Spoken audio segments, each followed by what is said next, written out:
All right, 240305. Let's check out this inch drawing. About time. All right, we are in ABS. We're doing this wedge. We got a lot of stuff happening in that front view, so let's jump into it. I like to start with circles. I like circles better than I like arcs. Nothing personal arcs, it's just circles are a little friendlier. So I'm going to get some stuff on here. And let's see here. This is going to be 0.25 inches. And this overall width here. Oop. I don't want to spend too much time on these dimensions because I am going to trim some of this stuff off. I'm going to use sketch regions for sure. But we'll leave some of the pieces of information there. This radius is, that actually is a diameter. So we're going to click there, diameter of 1. But this is a radius of 0.75. Yep. And we're going to throw a couple of dimensions on here. We're going to get the overall width, 5 1/4.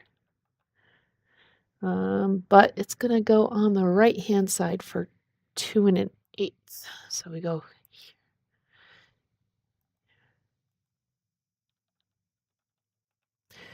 All right, that's better. Okay. We're going to add a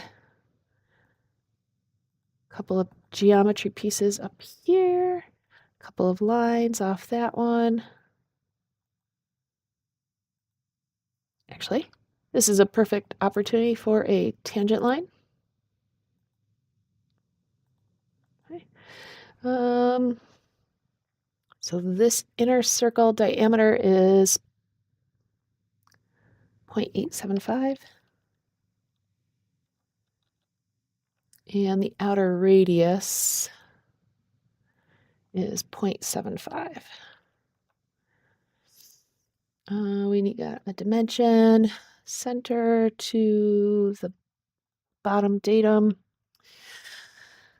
1.375. And its location is 1 3/4 from that center datum. All right, so the left side looks pretty good. Right side, we're going to add on just a little bit more. We're going to go up, over. All right, so let's see. Here to here, we're going to dimension that. That's an interesting place to put that. That's all right. And then our overall height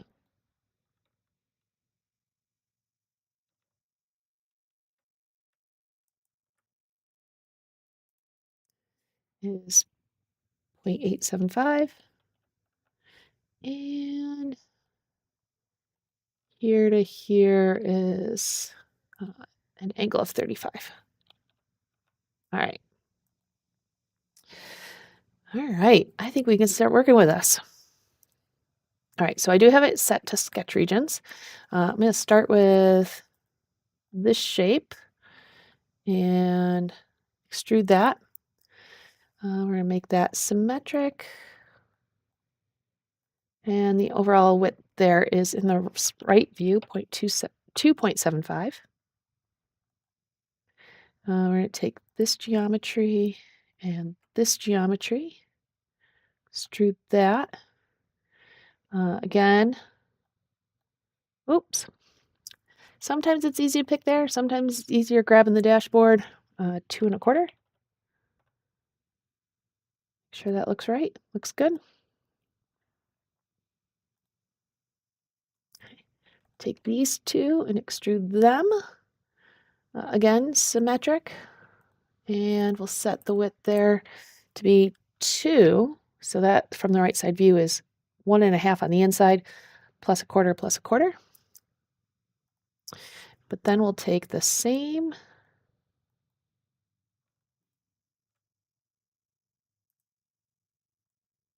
Yeah, I was afraid that was going to happen. Let's hit cancel. Hold down Control All right, sketch region. A little harder to see here. There we go. Symmetric, width of 2. Nope, width of 1.5. Yeah. All right, so that looks really good from that side. We're going to hide that sketch now. Done with that one. And we're going to start another sketch, but we're going to make this offset and we'll kind of extrude down from there. So that value is 1 1/8 right here. It's the height of that raised geometry. So we're going to start our sketch there and extrude a circle with a diameter 1. I'll add a hole to that when we're done. Okay. I'm going to hold down Shift as I drag, and I'm going to select that top surface. So holding down Shift gets you up to reference. Okay. And let's add some rounds. So radius of 0.5, 1, 2, 3.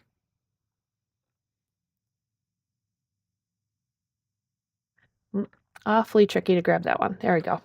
Okay. Holding down Control to get all those rounds at the same time. Okay. And now I'm going to do a sketch.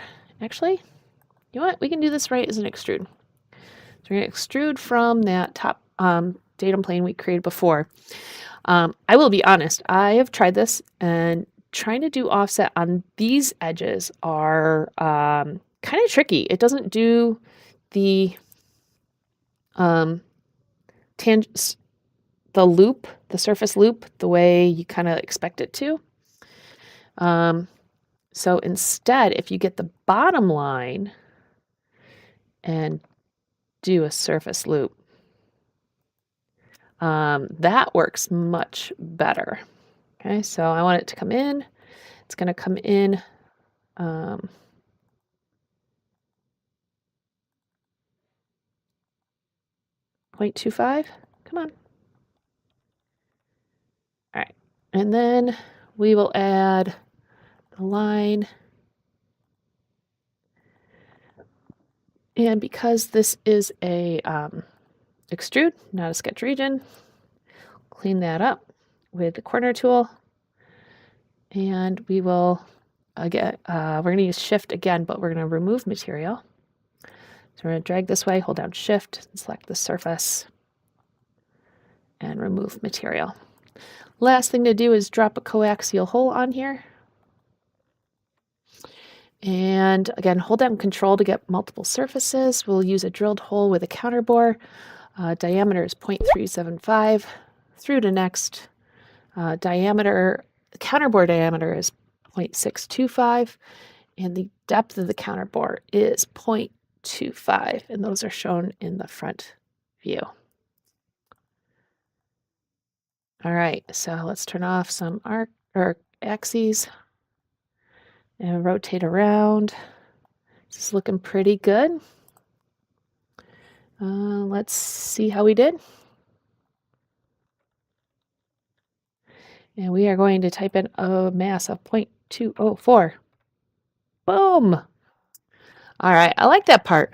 I'm going to be honest, the partial loop, the offset loop on the right-hand side, from the top, I struggled with that the first time I tried this. Couldn't hold down Control and select edges, couldn't, the tangent loop, the selected chain, like it was just really struggling to get it, these edges here. Maybe if I had done a projection of the surfaces on the outside and then done an offset of those surfaces, I might have had better luck. But then I recalled that instead of projecting the top edges, I could project the bottom edges, and that was kind of the key to making it smoother. So that was my lesson learned from this wedge. So hope you got some fun learning out of that one, and we'll see you again soon.